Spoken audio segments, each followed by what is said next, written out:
Hi friends, welcome to Saranya kitchen. எல்லோரும் எப்படி இருக்கீங்க ஃப்ரெண்ட்ஸ்? இப்போ வந்து என்னன்னா ஒரு ஈவினிங் ஸ்நாக்ஸ் தான் பார்க்க போகிறோம். நல்லா சூப்பராக இருக்கும் ஃப்ரெண்ட்ஸ். இதை செஞ்சு பாருங்கள். நல்லா ஸ்கிப் பண்ணாமல் ஃபுல்லாக வீடியோ பாருங்கள். அப்போ தான் நான் என்னென்ன போடுறேன், என்ன பொருள் போடுறேன்னு தெரியும். ஸ்கிப் பண்ணிங்கன்னா பார்க்க முடியாது, எப்படின்னு போடுறேன்னு தெரியாது. இப்போ என்னென்ன செய்கிறேன்னு பார்க்கலாம். இப்போ வீடியோ ஏன் எடுக்கலைன்னா, பசங்க ஸ்கூல் இருக்குது, டியூஷன் இருக்குது, எடுக்கிறதுக்கு ஆள் இல்லை, ஸ்டாண்டு இருக்குது, சரியாக வரல ஸ்டாண்டு. அதனால தான் ஃப்ரெண்ட்ஸ். வாங்க வீடியோக்குள்ளே.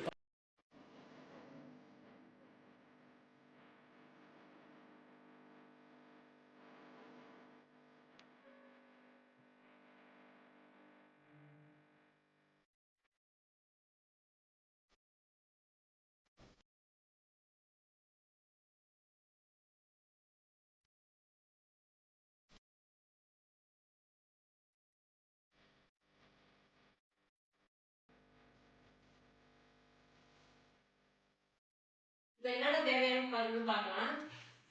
ஃபஸ்ட்டு இப்போ கோதுமை மாவு எடுத்து வச்சுருக்கேன். இந்த கப்பால், மெஷர்மெண்ட் கப்பால் நான் 2 போட்டிருக்கேன். நீங்கள் எதுக்கு அவ்வளோவும் பார்த்துக்கிட்டு போட்டுக்குங்க. கோதுமை மாவு, அப்புறம் வந்து அந்த மசாலா உள்ளே வைக்கிறதுக்காக உருளைக்கிழங்கு, வெங்காயம், லெமன், ஒரு லெமன், பாதி லெமன் ஒன்று எடுத்து வச்சுருக்கேன். 10 மிளகாய் சில்லி இதுக்காக, கரம் மசாலா, தனி தூள், மிளகாத்தூள், 2 முட்டை எடுத்து வச்சுருக்கேன். மஞ்சத்தூள், உப்பு, எண்ணெய், இதுதான் தேவையான அளவு. இப்போ மாவு போட்டு பிசைஞ்சி உப்பு போட்டு வச்சுக்கலாம். தண்ணி வந்து மாவு பிசைகிறதுக்கு தண்ணி எடுத்து வச்சுருக்கேன்.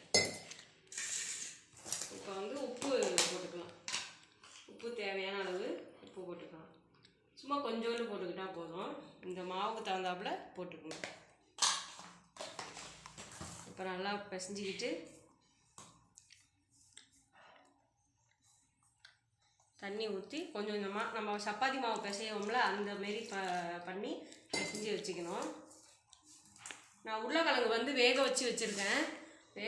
உருளைக்கிழங்கு வேக வச்சுட்டு அதுதான் அப்புறம் சரி எடுக்கலாம் அப்படின்ட்டு எடுத்தோம். உருளைக்கிழங்கு வேக வச்சுட்டேன். வெங்காயம் அரிஞ்சிட்டு இது பண்ணலாம். இப்போ வந்து மாவு பிசைஞ்சிட்டு பார்க்கலாம். இப்போ வந்து மாவு வந்து கோதுமை மாவு பிசைஞ்சு இதேமாரி தான் இருக்கணும். இதேமாரி இருந்துட்டு ஒரு 10 நிமிஷம் இருக்கட்டும். ஒரு 5லேருந்து 10 நிமிஷம் ஊறட்டும் ஃப்ரெண்ட்ஸ். அதுக்கப்புறம் நம்ம வந்து வெங்காயம் அரிஞ்சிட்டு உருளைக்கிழங்கு உரிச்சிக்கலாம். தோலை உரிச்சிட்டு பார்க்கலாம் ஃப்ரெண்ட்ஸ். இப்போ வந்து வெங்காயம், உருளைக்கிழங்கு தோலை இது பண்ணிட்டு வந்துட்டேன். வெங்காயம் அரிஞ்சு வச்சுட்டேன் நைஸாக. உருளைக்கிழங்கு தோலை எடுத்துகிட்டு உரிச்சிட்டு வந்துட்டேன். இப்போ வந்து உருளைக்கிழங்கு வந்து நல்லா மசிச்சு விட்டுக்கலாம். நான் மசிக்கிறேன்னா அந்த இது இருந்தால் மசிச்சிக்கிங்க, இல்லைனா கேரட்டு சீவுறது இருக்குல்ல, நான் அதை வந்து நைஸாக சீவிட்டு நல்லா அதுவும் பிசைஞ்சு விட்டுட்டு வெங்காயம், மிளகாத்தூள், உப்பு அதை ஆட் பண்ணிக்கலாம். கரம் மசாலா ஆட் பண்ணி இதை பண்ணிக்கலாம் ஃப்ரெண்ட்ஸ். இப்போ வந்து நல்லா மசிச்சு விட்டுக்குங்க. மசிச்சு விட்டுட்டு ஈவனாக நல்லா மசிச்சுட்டுக்குங்க. நல்லா குழவா வேகணும். குழவா வந்து நல்லா வெந்தோடனே நல்லா பிசைஞ்சு இது பண்ணிக்கிங்க. நம்ம வந்து உங்களுக்கு இது இல்லை அப்படின்னா டம்ளர் வச்சு பிரட்டி வச்சு நல்லா அது கூட நல்லா நசுக்கிக்கலாம். நல்லா கொஞ்சம் பெரிய டம்ளராக வந்து நசுக்கிக்கிங்க. இப்போ வந்து எடுத்து வச்சாச்சு. அதில் இதுக்கு தேவையான அளவு உப்பு போட்டுக்கலாம். இதுக்கு எவ்வளோ இது தேவையோ நீங்கள் உப்பு போட்டுக்கோங்க. இந்த மசாலாவுக்கு தகுந்தாப்புல உப்பு போட்டுக்கலாம். இதுக்கு தகுந்தாப்புல உப்பு, வெங்காயம் நைஸாக அரிஞ்சிருக்கேன். வெங்காயம் நல்லா பிசைஞ்சு விட்டு இதுமாரி பிசைஞ்சு விட்டுட்டு வெங்காயத்தை போட்டுக்குங்க. வெங்காயம் போட்டுட்டு அதுக்கப்புறம் இந்த கரம் மசாலா ஒரு அரை ஸ்பூன் எடுத்துருக்கேன். 1 ஸ்பூனு தனி மிளகாத்தூள், அரை ஸ்பூன் மிளகாத்தூள், கரம் மசாலா தனித்தூள் கொஞ்சோண்டு 1 ஸ்பூனு, அதை எடுத்து ஈவனாக பிசைஞ்சிக்கிங்க. நீங்கள் கரம் மசாலா வந்து 1 ஸ்பூனை கூட எடுத்து நல்லா போட்டுக்கலாம். என்கிட்ட அரை ஸ்பூன் தான் இருந்தது, கொஞ்சோண்டு தான் இருந்தது. அதை நான் போட்டு எல்லாத்தையும் ஆட் பண்ணி வச்சுட்டேன்.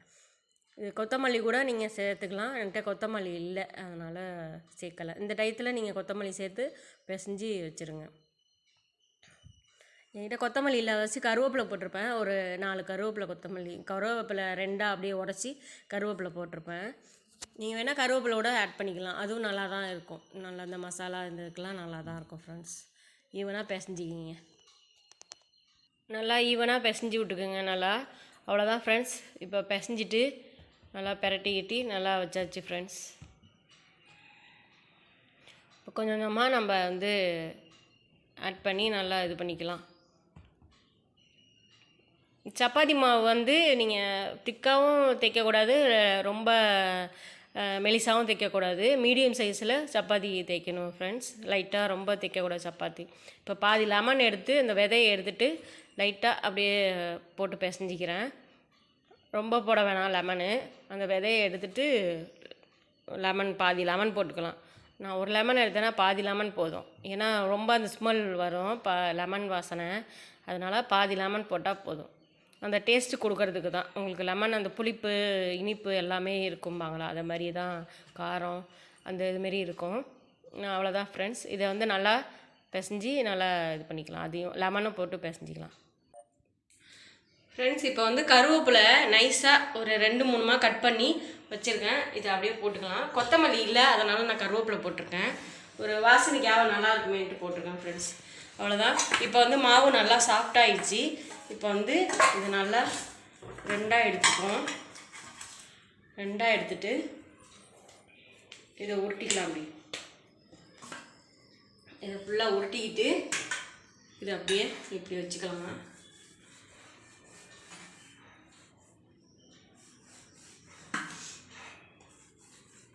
இது 2 ஊட்டிட்டு இது 2 போட்டுக்கலாம். இது 2 போட்டுட்டு இதை பிசைஞ்சிக்கலாம். இதை தேய்ச்சிக்கலாம் ஃப்ரெண்ட்ஸ். இது இருக்கட்டும், அதை தேய்ச்சிக்கலாம். தேய்ச்சிட்டு நான் இட்லி பானை வச்சுருக்கேன், அதை எடுத்து இதை போய் வேக வச்சு நம்ம இது செஞ்சுக்குவோம். இப்போ வந்து மாவு நல்லா ஈவனாக திரட்டிக்கலாம். இப்போ வந்து இதை நல்லா எடுத்துக்கணும் ஃப்ரெண்ட்ஸ். இப்போ நல்லா 2 ஸ்பூன் போல் நிறையா எடுத்துருக்கேன். இதை ஈவனாக ஃபுல்லாக சப்பாத்தி இதுக்கு செட் பண்ணிக்கிங்க. ஃபுல்லாக ஈவனாக பரட்டி தேய்ச்சி நல்லா இது பண்ணிக்கணும். தேய்க்கக்கூடாது, நல்லா ஈவனாக நம்ம இது பண்ணிக்கணும். அவ்வளோதான் ஃப்ரெண்ட்ஸ். இப்போ வந்து ஈவனாக நல்லா தேய்ச்சி விட்டாச்சு. இப்போ வந்து நல்லா ஊட்டிக்கலாம்.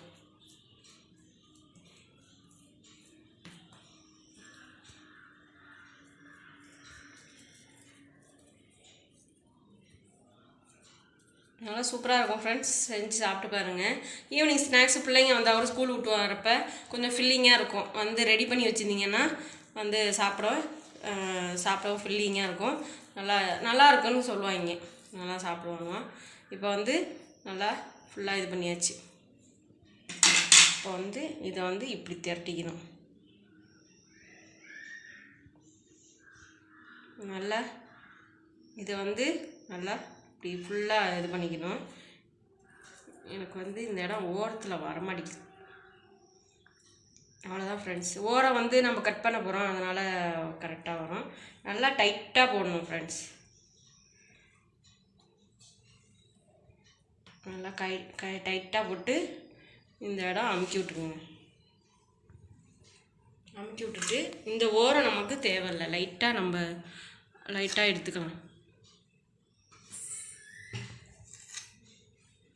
இப்போ வந்து 3 பீஸாக போட்டுக்கலாம். 4 பீஸாக வருது ஃப்ரெண்ட்ஸ். 4 பீஸாக போட்டுக்கலாம். போட்டுட்டு இதை இட்லி பானை வச்சுருக்கேன், இட்லி பானையில் வேக வச்சுக்கலாம். நான் அந்த இதுவும் போட்டுட்டு ஒரே இதாக காமிக்கிறேன் ஃப்ரெண்ட்ஸ். இப்படி தான் இந்த இதுமாரி அழகாக ஒரு 10 வந்திருக்கு ஃப்ரெண்ட்ஸ். நான் வந்து இப்போ ஃபஸ்ட்டு எடுத்து ஒரு இது வேக வச்சுக்கிறேன். எனக்கு கரெக்டாக அந்த 2 கப்பில் கரெக்டாக 10 வந்திருக்கு ஃப்ரெண்ட்ஸ். இப்போ கொஞ்சம் லைட்டாக எண்ணெய் தடவி நம்ம இது பண்ணிக்கலாம். இட்லி தட்டு எடுத்துருக்கேன், எண்ணெய் தடவிக்கலாம்.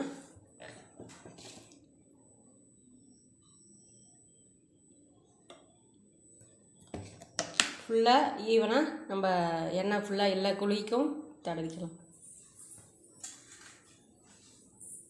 இதேமாரி ப்ரெஷ் இருந்தால் வச்சுக்கிங்க. அழகா ஈஸியாக எண்ணெய் தடவுறதுக்கு ஈஸியாக இருக்கும். இப்போ வந்து நல்லா ஃபுல்லாக எண்ணெய் தடவிக்கணும். ஒட்டாமல் வரும். நம்ம இட்லி துணி போடுறதில்ல, இது ஒட்டாமல் வரும். அதுக்காக தான் துணி எண்ணெய் தடவுறது. ஃபுல்லாக எண்ணெய் தடவிட்டோம்னா உங்களுக்கு கரெக்டாக நல்லா இதாக இருக்கும். ஒட்டாமல் அந்த ஈஸியாக எடுக்கலாம். அதுக்காக எண்ணெய் தடவுறது.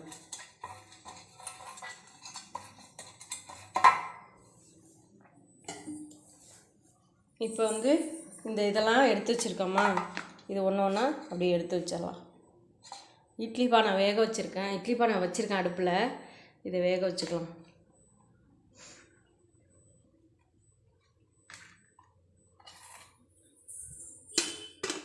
இதை வேக வச்சுட்டு கரெக்டாக இருக்கும் ஃப்ரெண்ட்ஸ். இது இன்னொன்று ஒரு 4 இருக்குது, அதையும் வேக வச்சுக்கலாம். ஏன்னா அதுக்காக இது பண்ண முடியாது. இந்த இதையும் சேர்த்து வேக வச்சிடலாம். அவ்வளோதான் ஃப்ரெண்ட்ஸ். இப்போது வேக வச்சாச்சு. இட்லி பானை மூடிட்டு பார்க்கலாம் ஃப்ரெண்ட்ஸ். இப்போ வந்து 2 முட்டை எடுத்துருக்கேன், வெந்துக்கிட்டு இருக்கு அந்த இது. இப்போ 2 முட்டை எடுத்து இதை உடச்சிக்கலாம். உங்களுக்கு முட்டை வேணும்னா போட்டுக்குங்க, வேண்டான்னா ஸ்கிப் பண்ணிக்கிங்க. அந்த எண்ணெய் லைட்டாக ஒரு 3 ஸ்பூன் எண்ணெய் ஊற்றி ஃப்ரை பண்ணிக்கலாம். இப்போ வந்து 2 முட்டை ஊற்றி இப்போ உப்பு போட்டுக்கலாம். லைட்டாக இதுக்கு உப்பு, ஸ்வீட்டுக்கு தகுந்தாப்பில் உப்பு. இப்போ லைட்டாக மஞ்சத்தூள் ரவோண்டு போட்டுக்குங்க. அந்த ஸ்மெல் இல்லாமல் இருக்கணும், அதுக்காக மஞ்சத்தூள். நான் வந்து மிளகா வந்து ஒன்று ரெண்டுமாக அடிச்சுட்டு வந்திருக்கேன். அதை வந்து ஒரு அரை ஸ்பூன் போட்டுக்கலாம். அவ்வளோதான் ஃப்ரெண்ட்ஸ். இதை ஃபுல்லாக கலக்கி விட்டுக்கலாம். இதை நல்லா அடிச்சுக்கலாம். ஃபுல்லாக அடிச்சுட்டு இது பண்ணிக்கோங்க.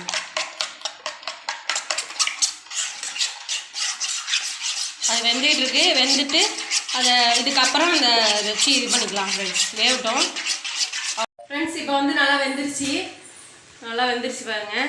இதை வந்து ஆறட்டும். ஆற விட்டு நம்ம எடுத்துக்கலாம். இப்போ சுடுவோம். இப்போ இதை எடுத்துடலாம். எடுத்து வச்சுட்டு நம்ம மறுபடியும் அப்புறமா எடுத்துக்கலாம். இப்போ சுடுது, லேட்டாக எடுத்துக்கலாம் ஆற விட்டு. அதுக்கப்புறம் இந்த முட்டையில் வந்து அடித்து நம்ம எண்ணெயில் போட்டு இது பண்ணிக்கலாம் ஃப்ரெண்ட்ஸ்.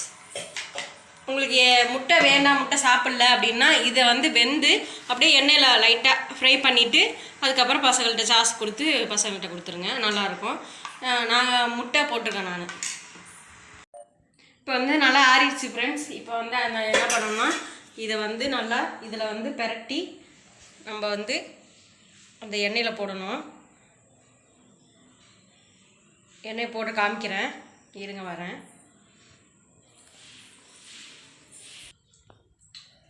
இப்போ வந்து நல்லா முட்டையில் பெரட்டி இதில் போட்டுக்கணும். இப்போ வந்து இருக்கிறத நல்லா ஃப்ரை பண்ணி எண்ணெயில் போட்டுக்கோங்க. நான் ரொம்ப எண்ணெய் தேவையில்லை, ரொம்ப எண்ணெய் ஊற்றினோம்னா கொஞ்சம் இதாக இருக்கும். அதனால் ஒரு 3-4 ஸ்பூன் தான் ஊற்றிருக்கேன் எண்ணெய். சும்மா அப்படியே ஃப்ரை பண்ணி எடுத்துக்க வேண்டியதான். நீங்கள் வந்து முட்டை வேணான்னா இதேமாரி ஃப்ரை பண்ணி எண்ணெய் ஊற்றி அப்படியே எடுத்துக்கலாம் ஃப்ரெண்ட்ஸ்.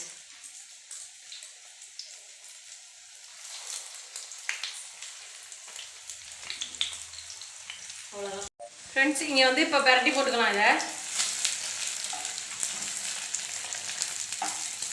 எண்ணெய் ரொம்ப இது பண்ணலை, நல்லாயிருக்கு.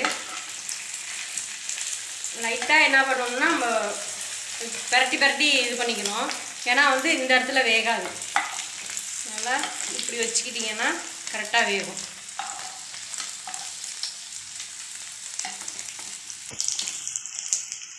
ஃப்ரெண்ட்ஸ் இப்போ எடுத்தாச்சு. அவ்வளோதான் ஃப்ரெண்ட்ஸ். நல்லா கரெக்டாக நம்ம வந்து இந்தமாரிலாம் செவந்துடணும். செவந்துட்டு கரெக்டாக பெரட்டி வச்சுக்கிட்டிங்கன்னா ஈஸியாக இருக்கும், நல்லா பார்க்கவும் நல்லாயிருக்கும் ஃப்ரெண்ட்ஸ்.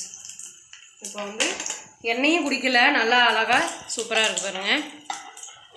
இதில் கொத்தமல்லி இருந்ததுன்னா நீங்கள் போட்டுக்கலாம். கொத்தமல்லி இருந்தால் டேஸ்ட்டாக இருக்கும் பார்க்குறதுக்கு. அது நல்லா டிசைனாக இருக்கிற மாதிரியும் இருக்கும். இப்போ வந்து அடுத்த ஷிஃப்ட் இருக்குது, போட்டுக்கலாம் ஃப்ரெண்ட்ஸ். நான் வந்து கொஞ்சம் தீ வந்து கொஞ்சம் ஃபாஸ்ட்டாக வச்சு கொஞ்சம் இருக்குது. அவ்வளோதான் ஃப்ரெண்ட்ஸ். மற்றதெல்லாம் நல்லா ஜாலியாக சூப்பராக இருக்குது ஃப்ரெண்ட்ஸ். அடுத்த ஷிஃப்ட்டு போட்டுறேன். அடுத்தது ஒரு 3 இருக்குது, போட்டு வேக வச்சிடலாம் ஃப்ரெண்ட்ஸ். அதேமாரி கரெக்டாக போட்டு வேக வச்சிட்டோம்னா சிம்மிலே இருக்கட்டும் ஃப்ரெண்ட்ஸ். இப்போ அந்த முன்னாடி எண்ணெய் ஊற்றினா நம்ம ஸ்பூடு நல்லா இதாக இருந்தது, சூடு இருக்கும். அதனால் நம்ம வந்து சிம்மிலே வச்சு வேக வச்சோம்னா பிரிஞ்சியும் போகாது, கரெக்டாக கோல்டன் ப்ரௌன் கலர் வரும். Hi friends. இப்போ வந்து நல்லா ஈவினிங் ஸ்நாக்ஸ் நல்லா சூப்பராக ரெடி ஆகிடுச்சு ஃப்ரெண்ட்ஸ். செமையாக இருக்குது பாருங்கள், டேஸ்ட்டு சூப்பராக இருக்குது ஃப்ரெண்ட்ஸ். பசங்களாம் சாப்பிட்டாங்க, நல்லா இருக்கு எல்லாம் சாப்பிட்டு சூப்பராக இருக்குன்ட்டாங்க. அதுமாரி நீங்கள் இந்த வீடியோ பிடிச்சிருந்தா லைக் பண்ணுங்கள், ஷேர் பண்ணுங்கள், எனக்கு கமெண்ட் பண்ணுங்கள், மறக்காம சப்ஸ்கிரைப் பண்ணிட்டு பில் பண்ணி ஆள் கொடுத்தீங்கன்னா நான் போகிற வீடியோஸ் நோட்டிஃபிகேஷனாக வந்துகிட்டே இருக்கும். என் வீடியோ மிஸ் பண்ணாமல் பார்க்கலாம். இந்த ரெசிபி செஞ்சுட்டு கமெண்ட் பண்ணுங்கள், எப்படி இருக்கு என்னன்னு பார்க்கலாம். டேக் கேர், பாய். நெக்ஸ்ட் வீடியோ சந்திக்கலாம். பாய்.